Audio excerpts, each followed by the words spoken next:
All right.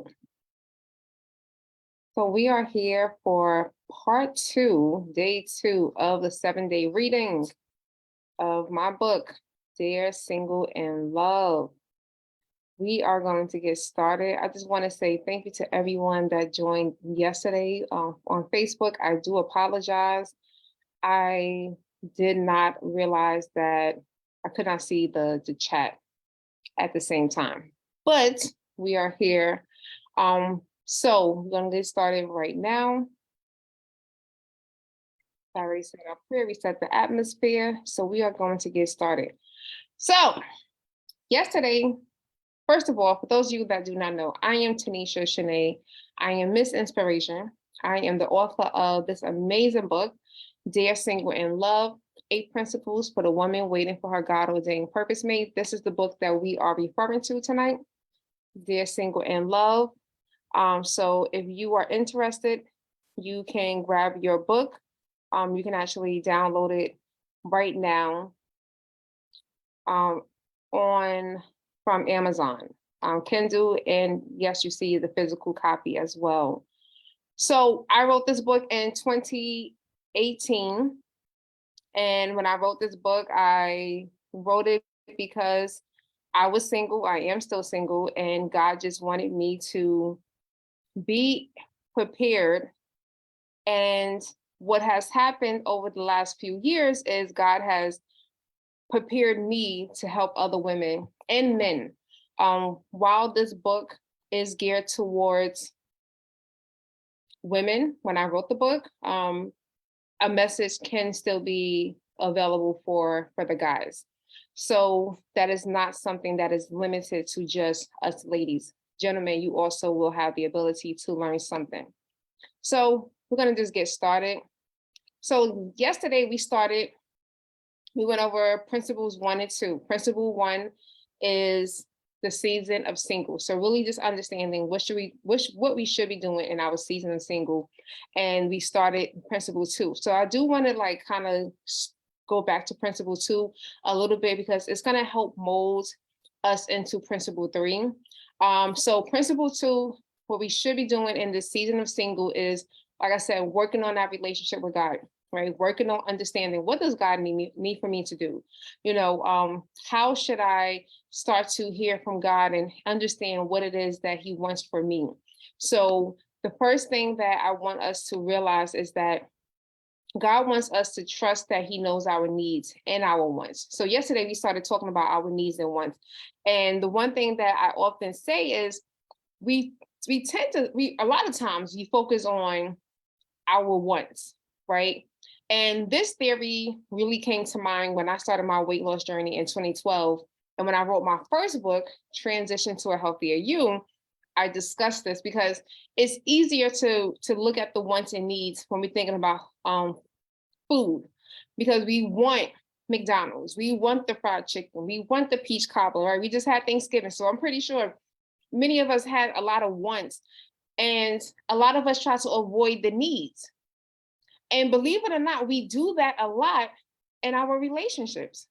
We gravitate to the things that we want. We gravitate to the things that, it just feels good for the temporary moment, but we kind of avoid the things that we need. This is why you hear comments like, good guys finish last, good girls are not wanted, right? We hear these types of things because people are going after the things that they want instead of saying, I need a good woman. I need a good man in my life.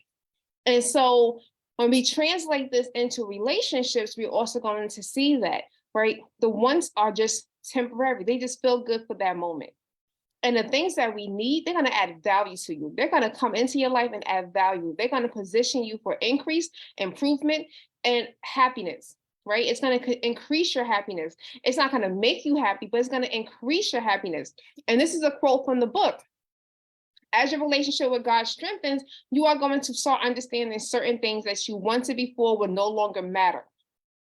When I got closer to God and I really said, all right, God, I want you to be a part of this relationship that I want in my life. A lot of the things that I was desiring started to decrease. It was like I no longer had a taste for that. And that's what God wants, because God is like, if you're going to surrender to me, I need you to surrender it all to me, right? That's why I love this song, I Surrender All. I love the CeCe Winans version of it. That's just one of my favorite versions. I can listen to that and just like start crying. But that's what God wants. Surrender it. Give me everything, every heartache, every pain that you have gone through. And I'm going to replace it. I'm going to replenish you with the things that you need, but you have to let go of those wants, right? So you have to let go of that. So as we are going through this process with God and we start really understanding, God is going to change your entire mindset. He's going to change your mindset. Like I said yesterday, we're going to start seeing ourselves as, yeah, I don't want to be someone's girlfriend. I'm not trying to be your girlfriend for 10, 15, 20 years. Like I said yesterday, we all know at least one woman in our life that has been a girlfriend for 20 years, for 30 years. Still a girlfriend, never a wife, because they carry the girlfriend mentality instead of saying, no, God made me to be a wife. So when we start changing our mindset, we start changing and start realizing God created men to be husbands and women to be wives. Now, you want to stay a girlfriend, that means that you are making that intentional decision. That's not God's decision for you. Another thing that's going to end up happening is that you're going to start realizing that healing is going to be difficult, but it is going to be it's going to be worth it. Like, you're going to like, oh my gosh, like I didn't realize I needed to heal in this area. God is going to start to bring things up into your life, things that a lot of us, we start to bury away. We're like, no, I don't want to talk about that. No, I don't want to face that. So we really don't realize that that mindset is going to start shifting, because you're going to want, like, God, I want all the baggage. Like, I got to a point where I wanted God to reveal to me every area of my life that I needed to heal. I wanted the things that I was keeping deep down. I was keeping it far away. I didn't want to. I said, bring it up, God. Bring it to my face. Because in order for me to grow, I want to be able to heal. And if I can't face it, if I can't be accountable for it, then I know that me being that wife, I'm going to carry that into that marriage when that day comes. So you're also going to start spending more time with God. Sometimes it's during the day, a lot of times it's during the night. For me, God wakes me up at 3:00 in the morning, right? I literally went through like 2 years where every night about 3:10, God was waking me up, and I'm just laying there. And I always had like a notebook in I still have a notebook near my bed, and I would just start writing, and God would just be giving me downloads. Some of you that have spiritual gifts, that's when God is going to really use you. Right? Because he's preparing you for that, for your season of purpose. It's not just for when your husband comes, he's preparing you for the other work that you're going to be doing. You're going to start fasting, right? I never had a desire to fast until I really got close to God. When I got serious about wanting to get down in God's business, God was putting me, I used to fast like 2016 to 2017. I was fasting every week. And it wasn't just for the purpose, mate. It was because I just needed to fast. I needed to understand what God was doing. I needed that clarity. I needed those answers. I needed to know where I was going. So when you start to incorporate prayer and fasting, that's going to enhance your relationship. That's going to make the relationship stronger. That's going to make you get, to the point where, like I said, I want everyone to get to a point where they go outside. You might always go right. And when you get outside, God would say, no, go left. And you're just like, I don't know why I'm going left, but God said go left, and I'm gonna go left. Right? So, and it's also, I want you to get to a point where your new best friend, if God is not your best friend right now, I want God to become your best friend.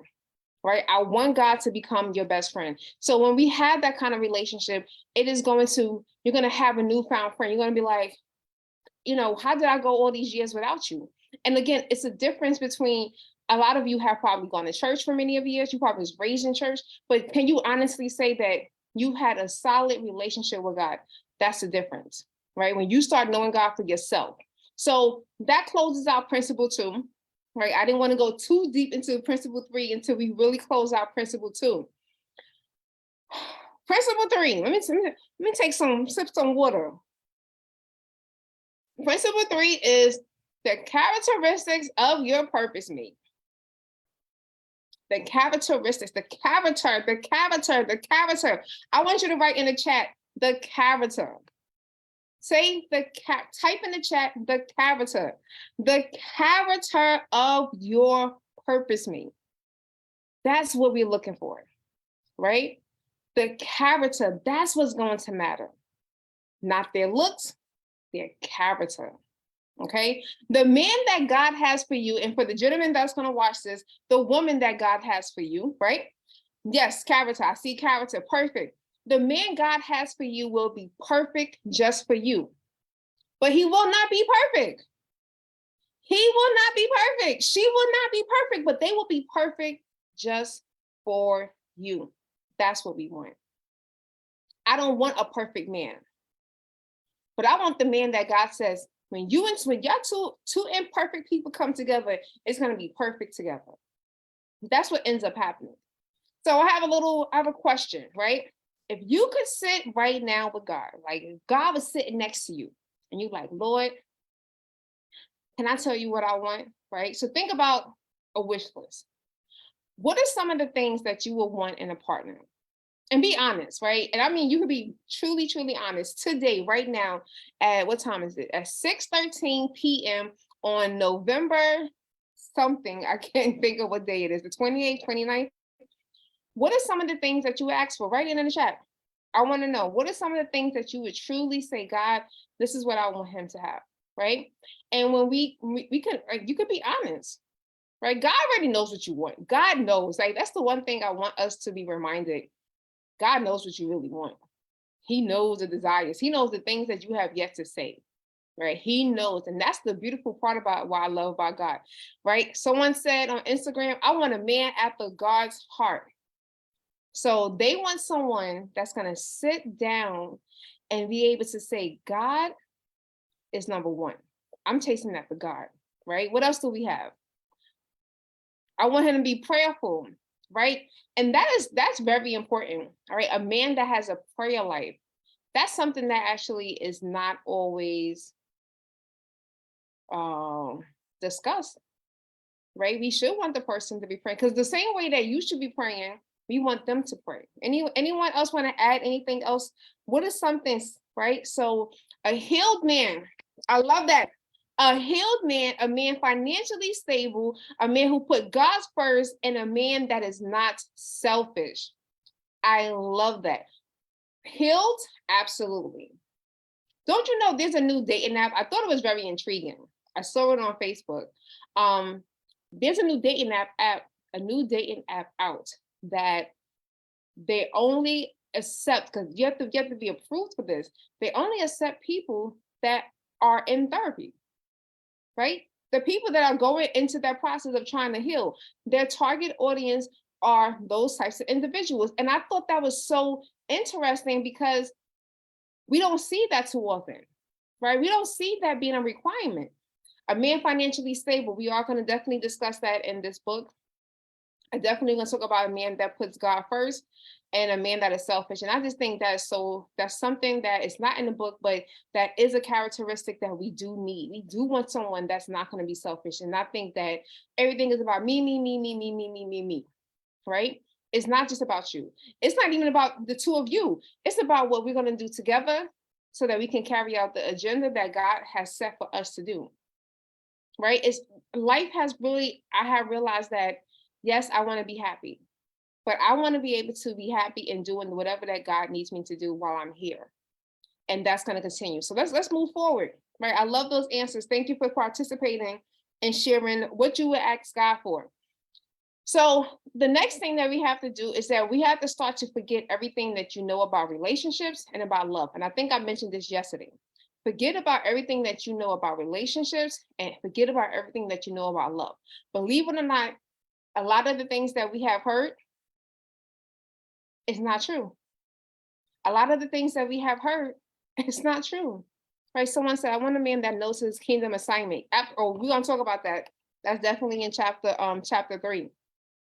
A lot of the things that we have been told, we have to start to debunk the lies and with the things that have been told to us. What are some of the things that you have been told about love or about relationships? What are some of the things? And I'll share in about 30 seconds. I'll give you some time to type. What is something that you have heard about relationships or about love?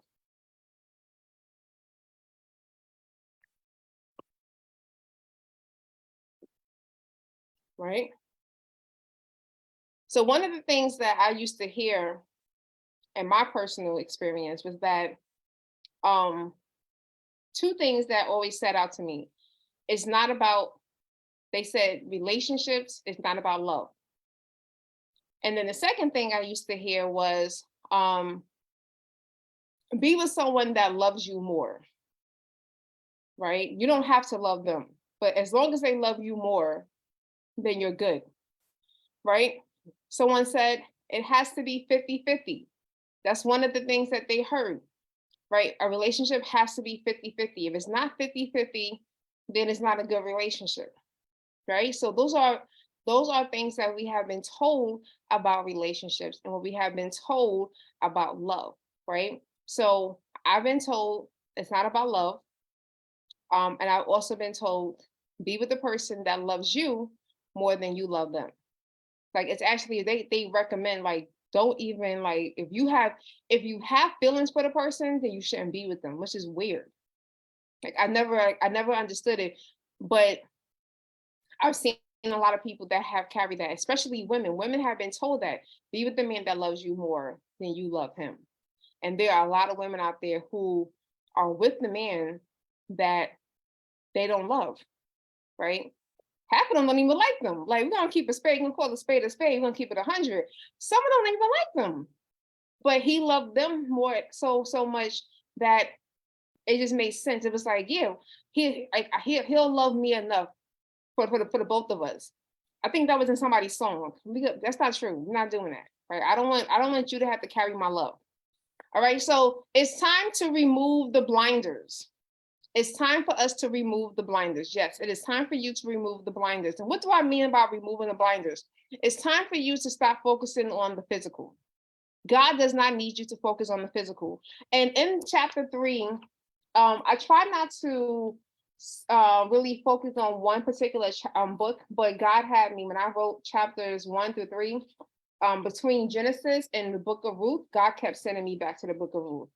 And when we read the book of Ruth, we start to realize there's like God never ever described any like physical characteristics about Boaz or about Ruth, right? We don't know how any of them, like, look, God didn't say, he didn't describe their hair color, like he didn't, nothing. So when we are really breaking down the kind of person that God wants for us, even in the book of Ruth, God is focusing on the character. He's describing the character of these individuals that are coming together. He's not focusing on their physical traits or characteristics. So one thing I always say, and the last time I did this reading, it was a big argument about it. But when you see that man, or for gentlemen that are watching, when you see that woman, you're gonna think that person is the sexiest person alive. Like I used to hate when it was two situations that happened. The first situation was on Facebook, I want to say about 10 years ago. One of my sorority sisters, she got married to this man. Right? She got married to this man, and the man said that people were commenting like, that don't even go well together. And they were real nasty about it. And she was like, what do you mean that we don't belong together? And people were saying because she was petite, she's a pretty woman. And to me, he was a handsome guy, but he was heavy set. And so they were like, y'all don't go together. I mean, people were just being real nasty and rude. I mean, really look at what happened recently with Snoop Dogg's daughter, right? Snoop Dogg's daughter just got engaged. And she is a beautiful young lady, beautiful.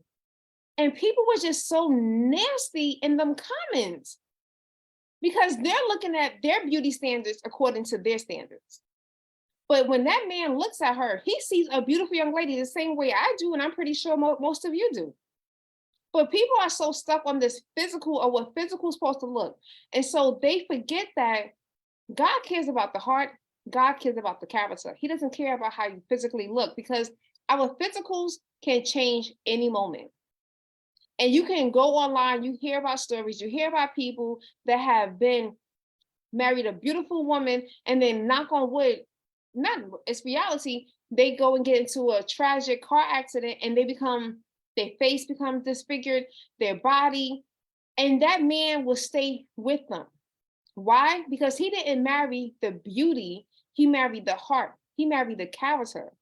That's what we want. I want the man that, God forbid, anything happens to me physically, that man is going to still be there with me.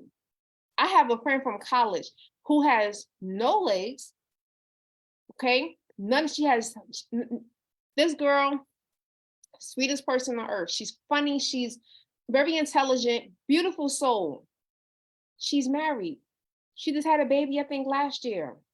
So our physical, some people can't get past the physical. And guess what?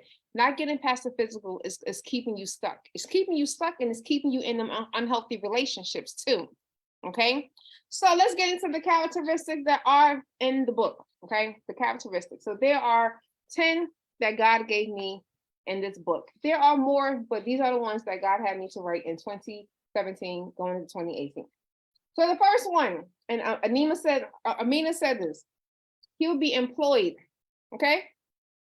He will be employed. Boaz had a job.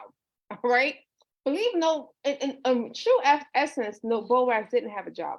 Boaz had a business. Okay. He was a businessman. So that kind of gives you an idea as to, you know, your purpose might not have a regular 9 to 5. They might be out here having multiple businesses, right? That could definitely be their portion. But at the very least, he's going to have a job. Okay. He's going to be able to take care of himself. He's going to be able to pay his bills. And that is something that I think people tend to forget about. And I want us to be mindful about that. If you would have met your husband in July 2020, 9 times out of 10, he might not have had a job, right? Why? Because he was in the middle of a global pandemic. So that to me is more understanding. But what is that man doing? See, and we're going to see this as we get further into the list. Even if that man does not physically have a job, that man is going to still be out here. He's going to be in pursuit of a job, or he's going to be out here figuring out how to make money still legally, right? Legal. We want the legal people. So he's going to be employed. He's going to have a job. He's going to be able to pay his bills. I say this now, and when I wrote this book, someone got very offended with me because they were like, well, everyone can't be as ambitious as you.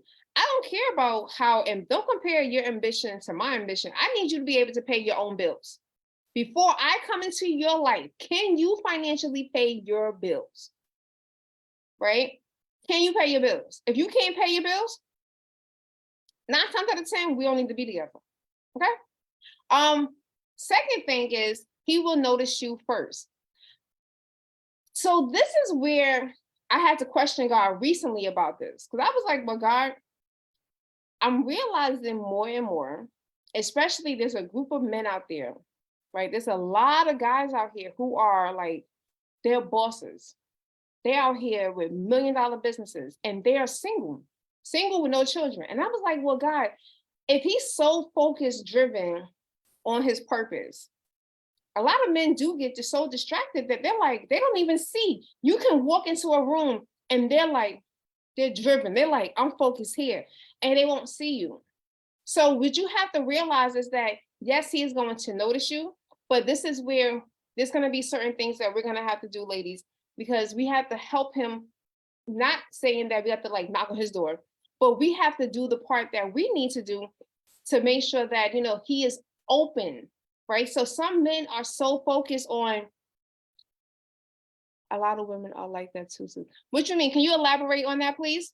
A lot of men, you mean women being so focused? Yes, you're right. Someone has said that, a lot of women. And no, this is for a conversation for both men and women, right? Some of us are too focused on our purpose. And someone told me that before. It was like you don't, it's like I went through a season where I wasn't having fun because I was just like, purpose.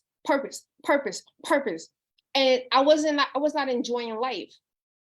And so sometimes you can get so consumed to that that you wake up at 50 years old and a person they came and they left, and now you're sitting here like, well, God, what happened? Because you were so consumed. And it's a good thing to be consumed, but we want to make sure that we open up our eyes, make sure that we are able to see, because that person could be standing right in front of you and you're just like not there. And I've seen that a lot. Okay. So he will approach you first.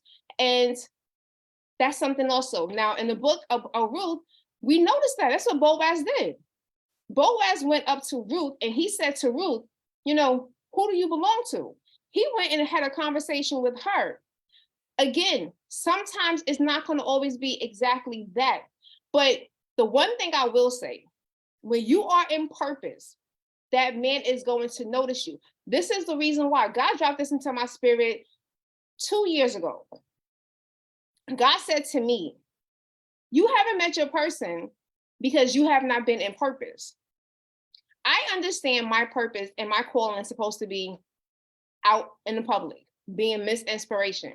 When I shut down, I'm not Miss Inspiration. That means that I'm not in purpose. That means that my person is not going to see me. So if you start to just dwindle and start going to just do the everyday, going to brunch, but never doing whatever God is giving you to do, the assignment that he has aligned you to, that person is not going to see you. They're not going to be able to approach you because you're not doing what you're supposed to be doing. This is the reason why when you are in that season with God by yourself, you start praying, you start fasting, you're going to get those instructions.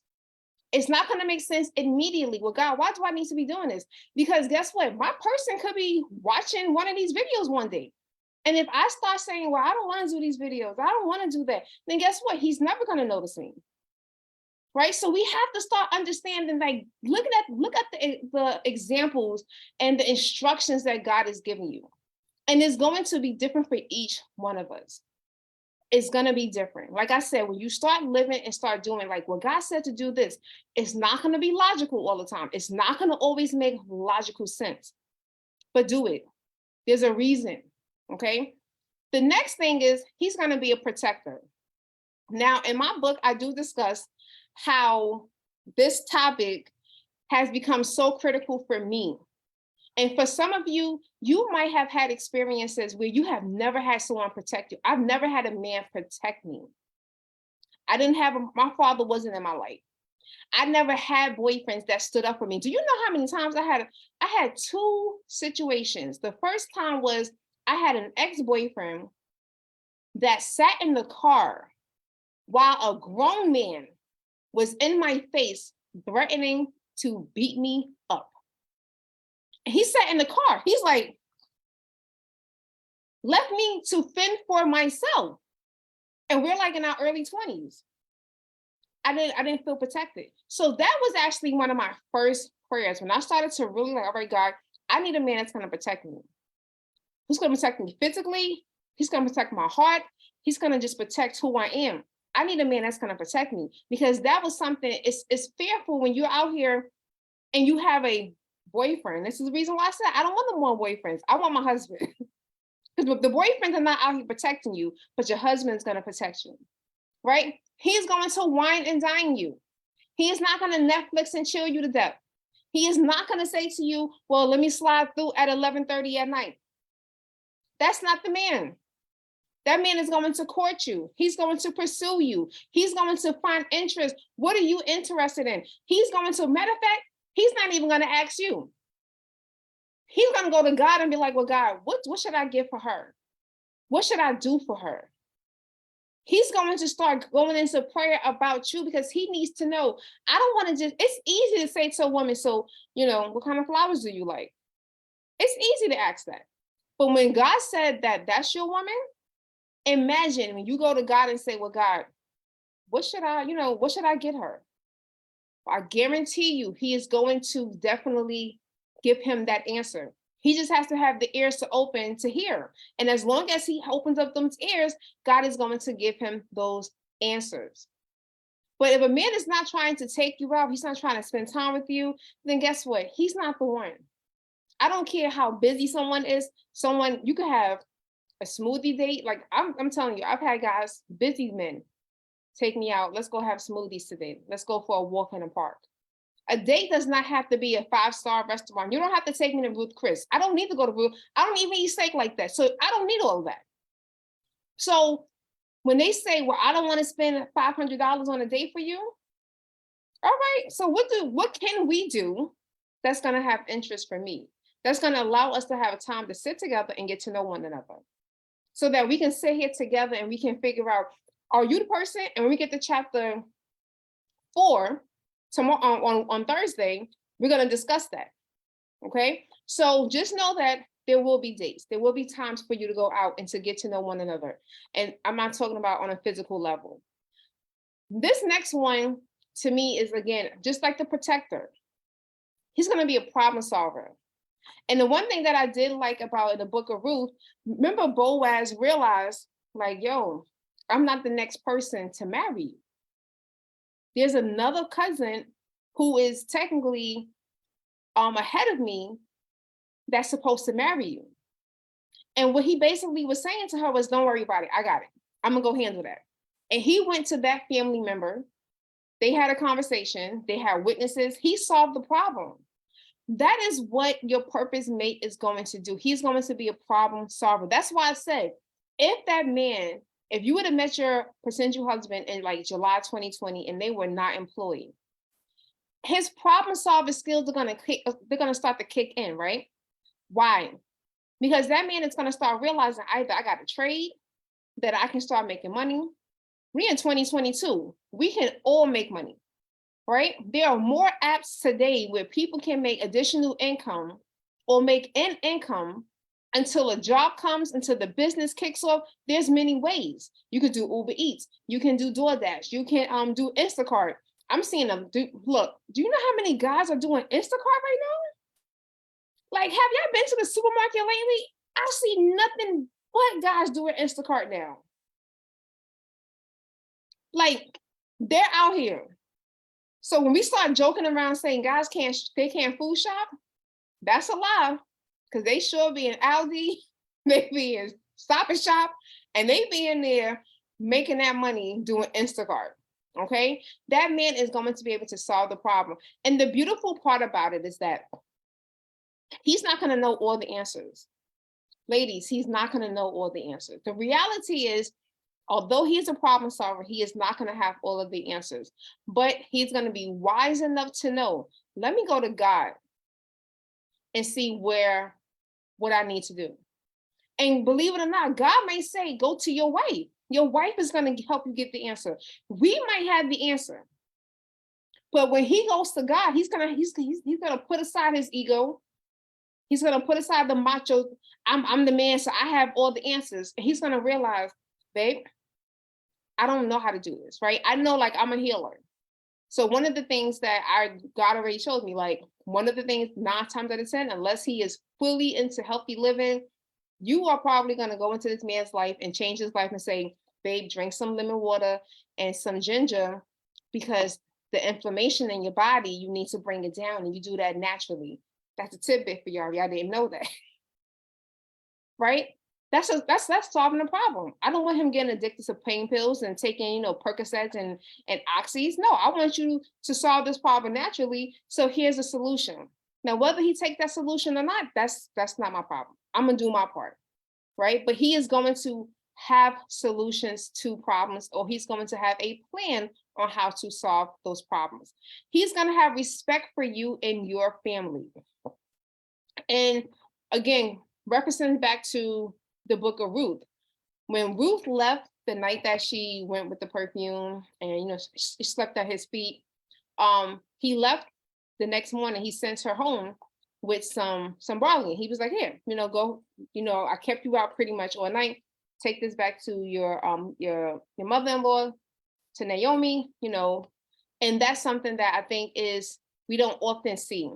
Like, I've only had one guy do that, right? Earlier this year, I was dating someone, and our first date, he made sure that my mom, like, because we went out for dessert. We went to this cute little bakery, and he was like, make sure you get your mom something as well. And I was like, and I mean, it was a sweet gesture, but that's not common. And I feel like when we start to encounter these situations, that means that we're getting a lot closer to our person, right?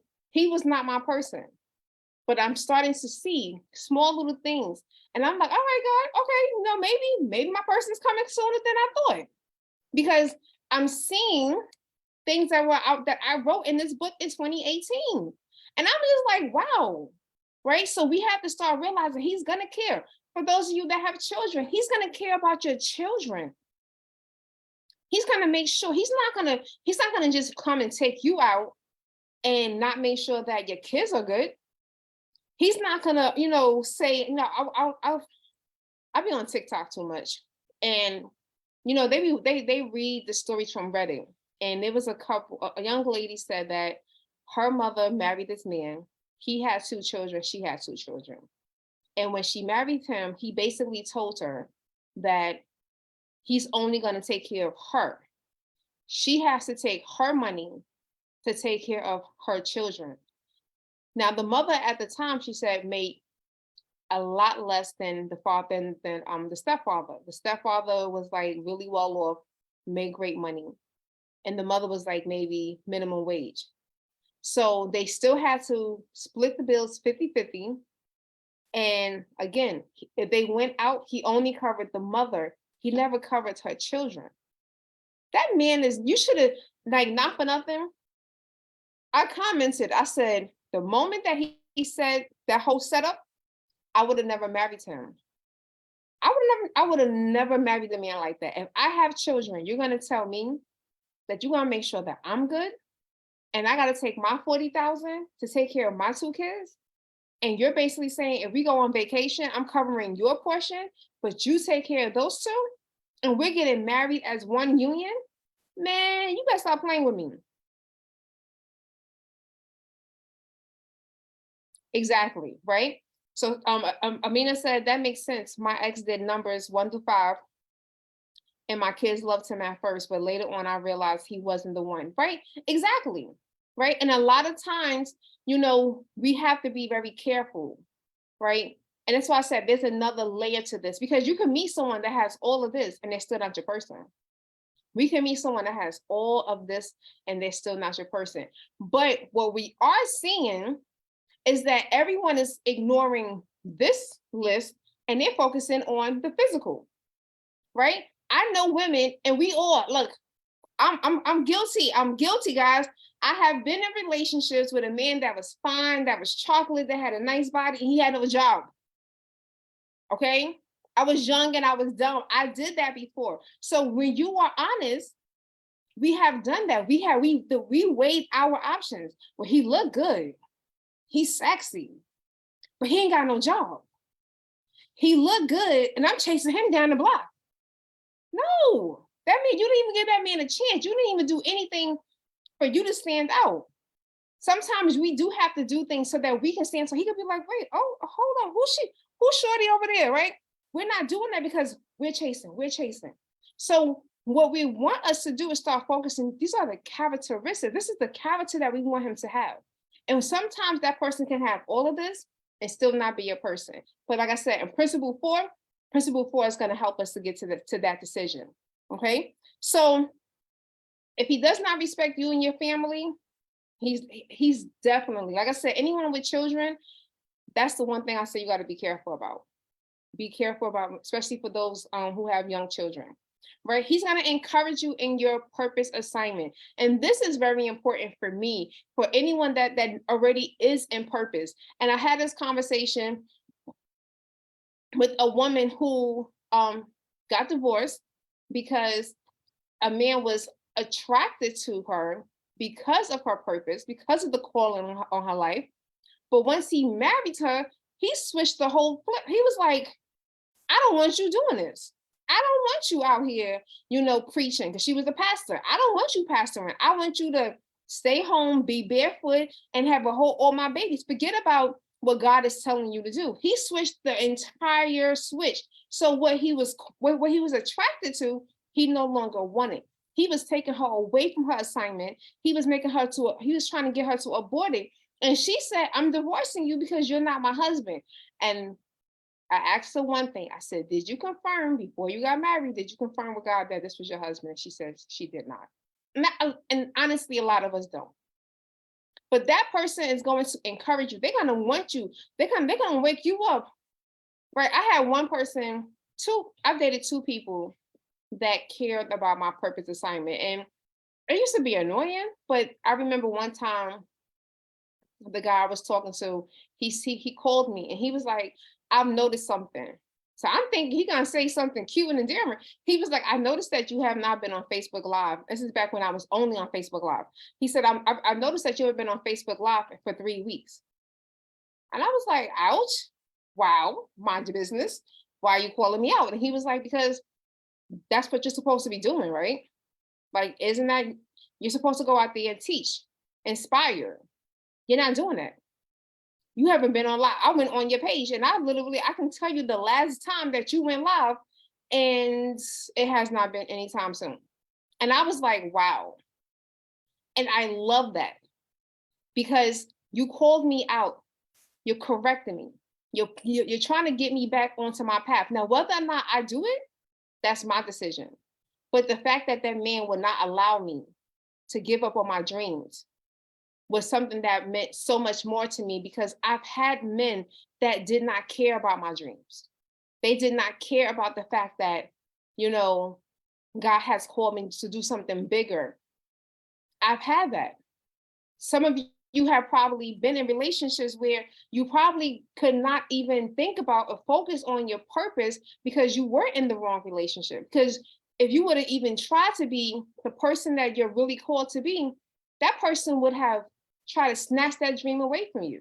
So that person that's going to come, he's going to speak life into you. He's going to make sure that you are carrying out that assignment the same way you should be. And I definitely encourage, and I know you all will. You're going to encourage him to stay on his assignment.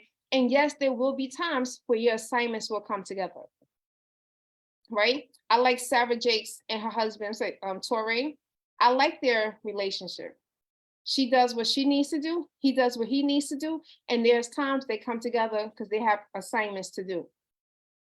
When, who else? Joyce Meyer and Dave. I love the fact that Joyce, no matter if she's speaking at a fully women's conference, guess who's sitting in front of that in that front row? Dave. Dave said that he sits in that front row because one, if anything happens to his wife, he wants to make sure that he is there to catch her. He also gives her feedback. You know, you could have said it this way, and she says she receives that because she understands that this is a partnership. It used to hurt me when I used to go out for speaking engagements and the guy that I'm dating, hey babe, and they're free. It's not like they're busy. They have nothing to do. Hey, I'm speaking at this event. Do you want to come? No. Well, dag, they didn't want to support me. And that's why I say I understand I'm not for everyone. I'm not. You're not for everyone. And you're going to start getting even more clear indicators that you're not for everyone. Just start talking about different things and see how they respond to it. When I used to talk about God, like they were like, look, I don't want to talk to her because she's talking about God too much. And I'm like, all right, cool. You're not my person. That's it. The last characteristic is that he believes and he follows God.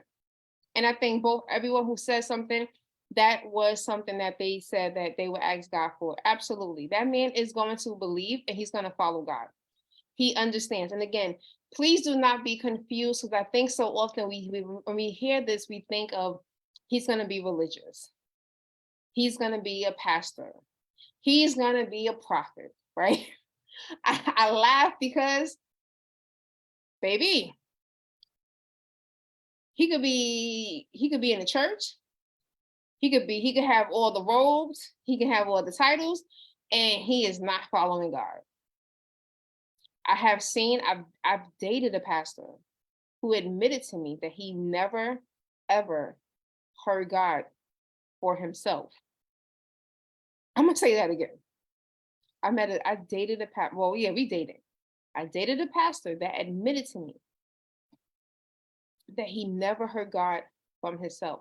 So when I asked him, so how do you get your sermons? That's when I found out there are websites that pastors go on and they download messages. I was like, wow.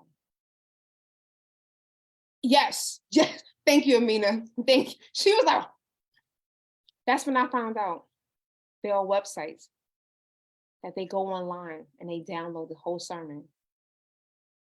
And this conversation came up because he asked me, again, I'm live on Facebook. That's as far as I'm going, right?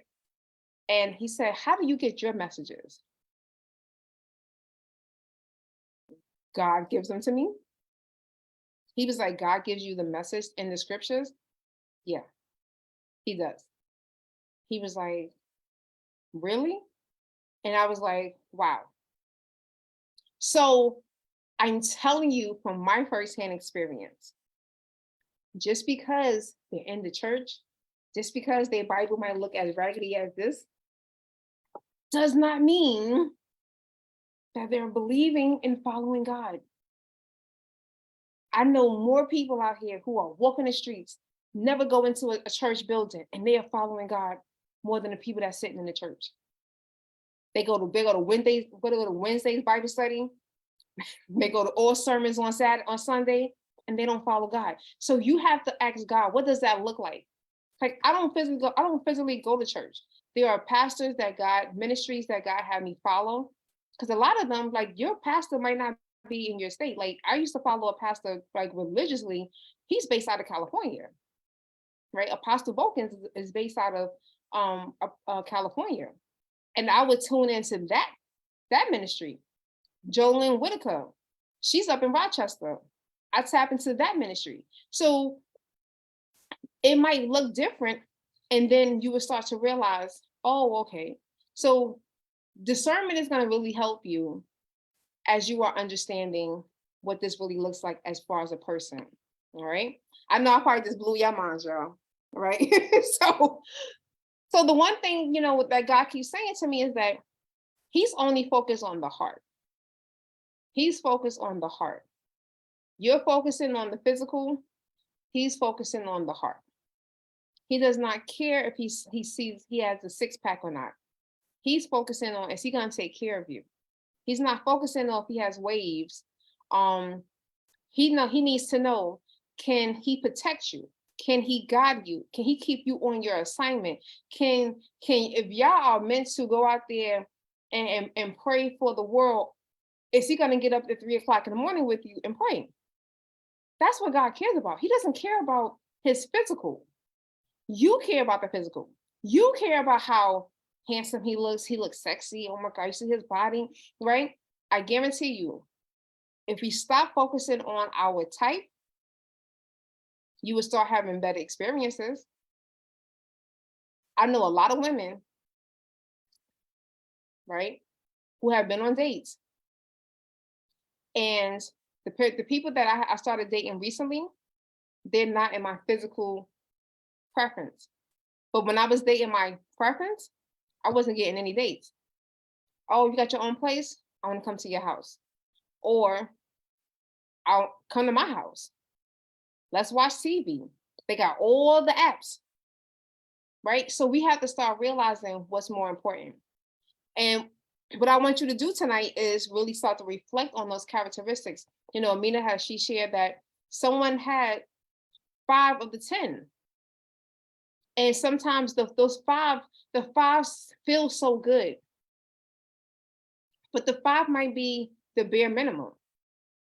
I've literally have had guys that did not meet any of those on the list. And when I sit back and I reflect, for those of you that have registered, you got that the free digital ebook. Reflect on the activity for chapter 3. You're going to start seeing that there were things that in your past relationships that when you start comparing and you look at this book, you're like, he didn't have none of this. Like, why was I even with him? And I remember the first time God had me to write the things that I need in a relationship. The person that I was with at that time. What made it so easy for me to walk away from that relationship was after I wrote everything that I need. I was still in a relationship with this person and everything, taking away the physical, I'm writing everything that I need in a relationship. This is before me having purpose. This is just like, I just want this. God said to me, or God asked me, is he this? This meaning the list. And I was like, no. And that was the first time I was able to walk away from a relationship, because I literally just saw everything that I needed. And I was like, why am I staying with someone that's not giving me what I need? And that's when I walked away. And sometimes we have to do that. So if you're in a situation right now and you're talking to someone, sit down and you're going to start asking God, what do I need? And if that person is not what you need, you don't have to be nasty about it.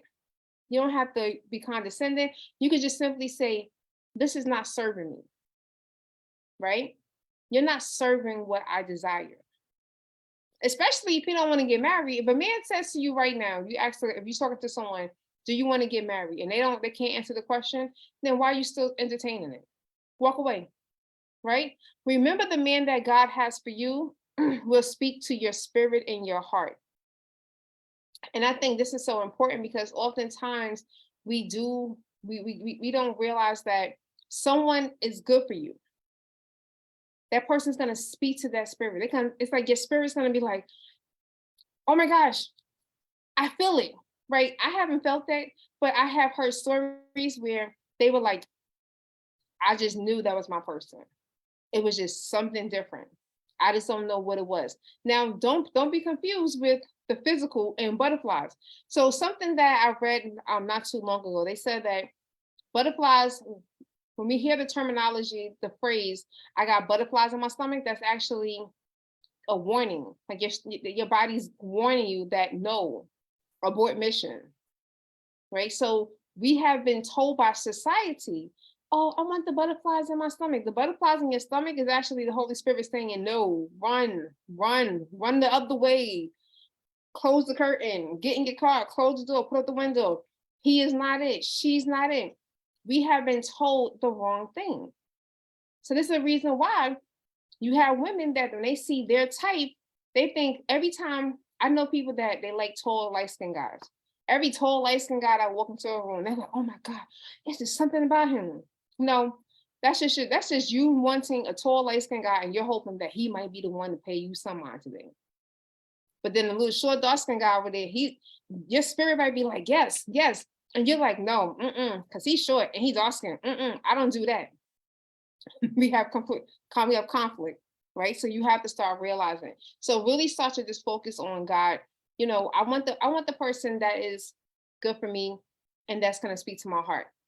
What we need to start doing now, we have to start asking God to remove the limitations that we have about our future partner. A lot of you might be against dating someone younger than you, dating someone older than you. Again, as long as the person is of age, then if God says yes, we can't question that, right? Society likes to question it, but we can't. We shouldn't, because again, God is not logical, right? I'm never gonna look at a couple and be like, she's 21 and he 41. That's We don't know what God wants to do. I know that I was never a regular 21-year-old. The wisdom that came with me, I would meet other 21-year-old guys, and it was just like, and I want to say like, huh? Like I couldn't relate to them. But I get around 30, like most of my friends are older than me. Like one of my friends is 50 years old. Like I have a homegirl, she is 50 years old and I'm 38. So it's not uncommon for me to be around older people. So if I was to meet someone and they're older, I'm not running away. I'm not going to sit here and be like, now, as long as you're not like 90, you're not doing the Anna and Nicole, God rest her soul, you're not going to do one of those, hopefully. But we have to stop putting the limitations, right? So this is why I say on dating apps, there are a lot of women that go on dating apps, and men too, and they go to the settings. Oh, I'm going to the settings. I'm going to the preferences. I want to meet someone that's between 35 and 45. But what if your person is 34? Now you just missed them because you're like, nope, 35 to 45. And you have eliminated from meeting that person. So we got to start asking God, and it's going to become a peace for you. You're going to be like,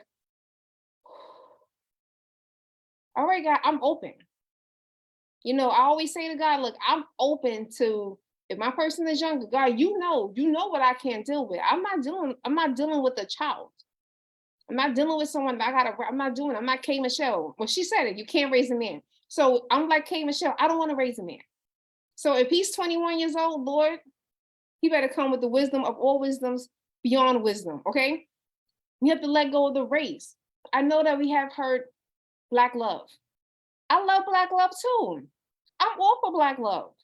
But if my person is not Black and God is saying, that's your person, nope, that's your person, nope, that's your person, and I keep fighting it when he's not Black, do you want God's best or do you want your choice? I used to follow a lady like 4 years ago on Facebook. She had moved down to Costa Rica. Beautiful Black woman, moved down to Costa Rica. Her husband is not Black. They didn't even speak the same language. She had to learn Spanish. And she was like, it was like their souls it just made sense and they just connected. And she was like, she was hesitant at first. She kept fighting it for a moment. And then she said she just finally gave up. And she was like, I can't, I have to just receive it. Right? Nationality. That's another thing. So sometimes we fight we just got to start realizing that, again, when you are in consultation with God and you're talking to God about this person, if the person is a different race, nationality, talk to God. God, is this my person? If you hear a no, then move on. And if you hear a yes, go further into prayer about that. Because some of us, some of you might have bias, like you might be biased and you don't realize that you're biased against certain nationality and races, right? I know that could be some limitations for some people, because you have carried this bias for 30, 40, 50 years. So yes, you are going to be, that person's going to come and it's going to be like, and God is saying, and you're like, but because you have to heal that bias, whatever it is that you're holding on to. Their location, we're going to talk more about this in chapter 7, right? If they do not live in the same location, we have to start taking the limitations. Some of you might need to take a trip. That person might live in a different place so that you can have some place to go visit. Again, height and weight. This is the two things that is always it's like always the biggest issue. He's smart. He has a great job, successful businesses. He gives you everything. He's a protector. But he's not that cute. He's short. You see, he don't got no he got a dad bod. Look, I don't know. Dad bod's becoming more attractive for me nowadays. Right. I'm cool with a dude with a dad bod. I'm not against it no more. Right. Because in the past, I've dated the guys that were personal trainers that had a nice body. If you follow me on TikTok, y'all. I am Professor Inspiration on TikTok. And I have a story over there about someone that I used to date. And this person was a sexy chocolate personal trainer, bald head, professional, medical professional. And when I say to you, nowhere near what God needed for me to have. Okay. So we have to realize that so often we get blinded by that physical, that we start realizing that we're missing out what God wants. And then also, I hear this quite often, women saying, men and women, because it's not just women. There's a group of men on social media, on these podcasts, talking about, I'm not dating a woman with children. You might be missing out on the best thing on earth. That person might have children. So if that's something that's for you is a deal breaker, then you have to ask God to remove that, right? That person might have made a lot of, right? So think about it this way. If you are in your 50s and you meet a man who's in his 50s and he has 10 children, right? 10 grown children. I mean, I'm not really upset about that. Okay. I don't want anyone to point out all of my flaws and judge me by my past. Some of us, we have some really harsh past. And so I have heard women say, oh no, he got all them kids. I'm not going to be with him. His kids are grown. You're not taking care of them 10 kids. You get married to him. If he decides that he doesn't want to work, the mother is not going to come for your check for child support. As long as his children respect you, you respect him, everyone respects one another. If God is saying yes, again, if God says yes, and that man just happened to have 10 kids that are grown, then I mean, are you going to really let that go? Now, if you met someone today who was in their 30s and they have 12 children, like someone that I know, I I don't think I could do that for financial reasons, right? Because at the end of the day, someone, again, that person, they would have to have everything else. And again, God would have to say, yes, Tanisha, that's your husband, right? But we also have to just remember that you have to, turn off your senses and say, God, I need you to turn this all the way up. I got to hear you, right? So that person might have one child, they might have two, they might have three, they might have four, but they might have children, especially the older that we get. If you're younger, you might meet a 21-year-old that have no children. Perfect. All right. Start praying for God to remove the blinders from that person as well. So again, remember I said earlier, there might be some work that we have to do in the spiritual realm, right? We may have to pray for that person, pray for them to also remove those blinders. Believe it or not, there are a lot of men out here who are trying to heal as well. And I love it. I love it. I love it. I love it. I'm seeing it on social media. I see it on TikTok, and men are talking about their journeys. They're talking about going to therapy, and I love it. And I just continue to pray. That has been my prayer for the last 2.5 years, that more men start to heal, that more men start to face their demons, that they start to face their traumas, that they start to find the help and the support that they need to get past those unhealthy relationships, right? If you're in your late 30s, 9 times out of 10, you're going to meet someone who might be divorced. I want that person to be healed from that divorce, from that past relationship. Some of them might need to have healing from their old relationships with their children, whatever it is. But then I also want them to be remove the blinders, because the same way that we can go on social media and we can, look at Michael B. Jordan and be like, oh my God, you see Michael B. Jordan? What's the other one? Michael Ealy. He's so sexy. But we could go in there and be like, oh my God, I want a man like Michael Ealy, right? That man is going on and saying, I want someone that looks like Nicki Minaj, or that look like Chloe Bailey. I want someone, right? We also want them to take off those blinders. Pray for that man. Pray that he removes all of the limitations that he also has.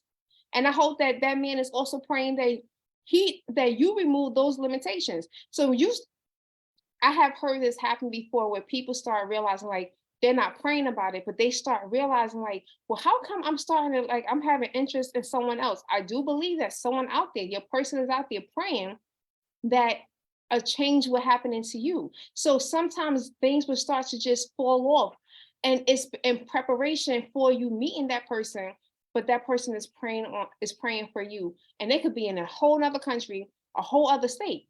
So the same way you're doing this work, they could be doing it within you, doing it for you. So start praying for them to take those blinders off. And then I keep saying to you, ask God to pour his needs into you. Some of you might still have your needs. And some people have their needs and they're like concrete. Nope, this is my needs. Nope, this is what I need. And God is going to be like, is that what you really need? No, I need you to take that off and put that on once. And I need you to need this. I need you to be, right? So one thing I think about is coming to me right now. A lot of us might not like criticism, right? But you might need criticism. You might need a partner that's going to provide constructive criticism. So right now, you might not even have that on your list. You might be like, I don't need no criticism. I'm fine. I'm perfect. No, you're not. You're not doing everything perfect. You're not doing everything right. But you need someone that's going to come in, that's going to correct you. They're going to provide the correction correctly. They're going to be gentle. God might be pouring that into you. This is what you need. Because a lot of us been single for a long time. So we've been making a lot of decisions on our own. And the only time that we might get criticism is at work. If you're only getting criticism at work and you're in a relationship, when that man comes to you and says, babe, and he says it gently, you're going to take it as a personal attack, and you might blow up, or you might close up, and you might not say, I don't want to talk to you anymore. We can't do that, right? So we have to really, I got to a point where I have started to realize, God, yes, I do need a man like this. A lot of the things that I feel like that's on my list now, they were not on my list even a year ago. I recently redid my list 2 weeks ago. Like literally just sat down 2 weeks ago and redid my list. That list is going to change. God's gonna start speaking to you more. You're gonna be like, wait, but God, I didn't know I needed this, right? So those are the things that we need to start focusing on. We need to start focusing on those particular characteristics. It's not about looks. It's not about how gorgeous they are. It's all about their heart. What are they doing? How are they living? Are they out here doing purpose? Right? And like I said, I've been seeing a lot more gentlemen. And like someone said earlier on Instagram, even women, some of us are so focused on our purpose that we're not paying attention to that person. Some of you might have met your person a long time ago, but you're totally blinded by that. You're not paying them any mind, right? So you got to really start. And I do recommend, and I might do it again this year, because last year after we did the book reading, we did a fast. And we might do a fast again, because I want us to get into this habit of fasting. And when we start fasting, we're going to ask God to release us from our own mental bondage, our own emotional bondage to this person physically. And one of my friends, I think Bola's still here. She shared with me, was it last week? I think she said she's been asking God, like she's been taking the face off of her person. Like when I envision my person, I don't see a physical face anymore. I think I look at the heart, and I know that, and I trust, and I keep saying this, and I do 100% wholeheartedly believe this, that person is going to come. And when I see him, when you see your husband, when you see your wife, you're going to be like, oh my goodness. And other people are going to probably come and be like, right? Look at Syl, right? Syl, some women look at Syl and be like, he's gorgeous. And then some people are like, Guess what? All Syl care about is what his wife says. That's it. And that's what all that's going to matter, is that how do you feel? When you see that person, how do you feel? Does that person make you happy? Do they make you smile? Do you start dancing? Right? Sometimes I want to dance. I want to be able to see a person like, oh my gosh, he's here. All right, not the butterfly feelings, but the excitement because they're close by. So I hope today has given you a lot more clarity of chapter 3. Like I said, definitely go through, read. So we have already gone through chapters 1 through 3, right? And we are focusing on the man and some guys who are here. We're focusing on the person that is coming into our lives. So definitely at the end of chapter 3, there are 3 reflective questions. I do want you to focus on those in your journal. For those of you that have the ebook, the digital workbook, look at day 2. There's another activity in there similar to this one, but we really want to start to have that understanding. And I just want to read Romans 12, verse 12. Rejoice in hope, be patient in tribulation, and constant in prayer. Be constant in prayer. We have to stay in prayer and just continue to pray. Pray to God. If you constantly find yourself saying, I can't, like I watched a podcast today, and there was a girl, she said boldly, she said, I cannot date a short man in public. Like, I'm not going to embarrass myself. And I commented, I said, she needs to heal. I said, because there might be a confidence issue that's preventing her from feeling that way. Like, if you're going to be embarrassed because someone is short, it's like there's something within you that God needs to now identify to help you to heal so that you can bypass that. All right. So I am Tanisha Shanae, Miss Inspiration. We'll be back not tomorrow. Tomorrow we'll be back on Thursday. All right. Thank you those on Instagram that have joined. Thank you those on Facebook. I will go back through the Facebook comments if anyone have posted anything. But ladies, thank you for joining me. If you have any questions, please feel free. You can email me. If you have me on Facebook or Instagram, you can send me a DM. I will definitely love. Again, for those of you that are interested, I do have a special one-on-one coaching bundle. You can go to the email. There's a special promo code for those that have signed up. So you have a different pricing from everyone else. But if that's something that you're interested in, you really want to start this journey towards healing, getting some understanding, how do we start doing this? How do we start to navigate the healing process? Then please definitely take advantage of that. And for everyone else, I will drop the link into the chat, and I will also post it on my Instagram stories so that you can take advantage of that opportunity as well. I am Tanisha Shanae, Miss Inspiration. Be well, be blessed.